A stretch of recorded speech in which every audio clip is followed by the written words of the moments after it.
Greetings, Pokefans!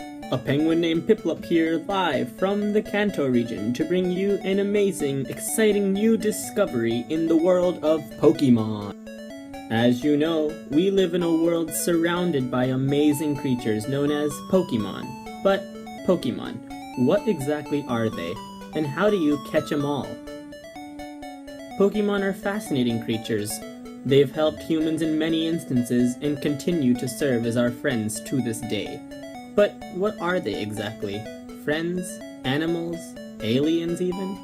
No, they are something much worse. After conducting many experiments and compiling hours of research, I have come to an astounding conclusion. Pokemon are nothing short of viruses. But Professor Piplup, you, the viewer, says, how can a cute little thing such as this be a virus? Let me explain.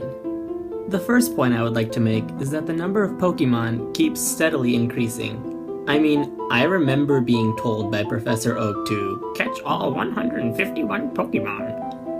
But then suddenly one morning, that number just changed out of nowhere and there were suddenly 256 Pokemon. And for a while, it stayed at 256 until suddenly, bam! It jumped up to 356.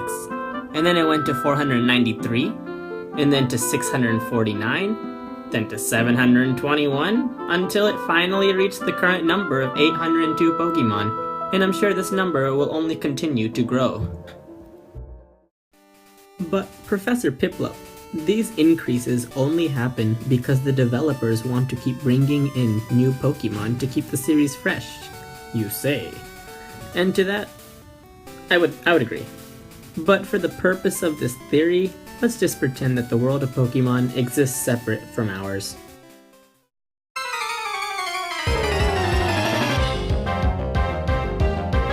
Going off of the existing theory that the Pokemon games exist on one timeline, these random surges in the number of Pokemon suddenly don't seem so random.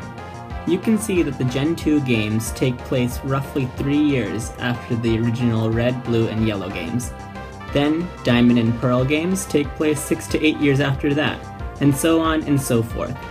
Now, how do the years in between the new Pokemon games, and therefore a new batch of Pokemon being discovered, relate to Pokemon being the result of viruses? Good question. Well, viruses, after infecting host cells, have an incubation period before clinical onset of the disease occurs. Typical viruses you may be familiar with, such as the influenza, the common cold, measles, smallpox, and among many other viruses, have an incubation period that lasts only a few days. And many times, you may not notice you have the virus until after the incubation period finishes and the onset of the main disease commences. But these viruses only have incubation periods that last a few days. If Pokemon are indeed created by viruses, the viruses infecting them have to have an incubation period of up to 3 to 4 years, not days, years. Are there even known viruses now that have these longer incubation periods?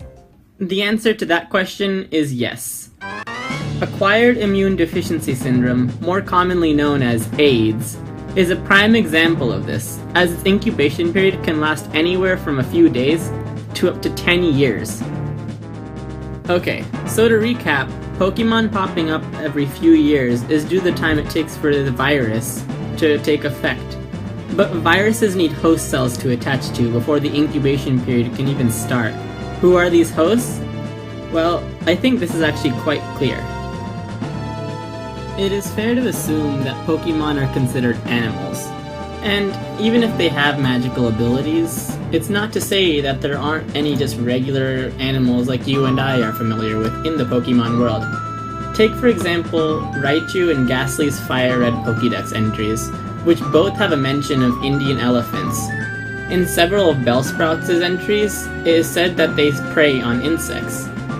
And on Victory Bells, it is mentioned that they use the sweet aroma of its honey to lure prey, such as bugs, as well as large animals. So it's very clear that, yes, regular animals do exist in the Pokemon world. Now, why are regular animals existing so significant? They're significant because these animals are the ones who act as host for the virus that then turn into Pokemon. In Kanto, Ekans looks just how snakes used to look, and still behave just like snakes in that sense. The viruses are what gave them the ability to suddenly perform moves only Pokemon can. Rattata looked like these things we called rats, Oddish looked like turnips, Tentacool looked like jellyfish, and so on and so forth. If you want more recent examples, we can look at the Sinnoh discoveries. Penguins look and act just like Piplup and Prinplup. Now, I just mentioned Prinplup, the evolved form of Piplup. If the original virus infected a penguin, which then made it turn into a Piplup, then how would I explain the evolution from Piplup to Prinplup? Well, viruses can mutate to adapt to their environments. In fact, many occurrences such as blonde hair, green eyes, these are all the result of mutations.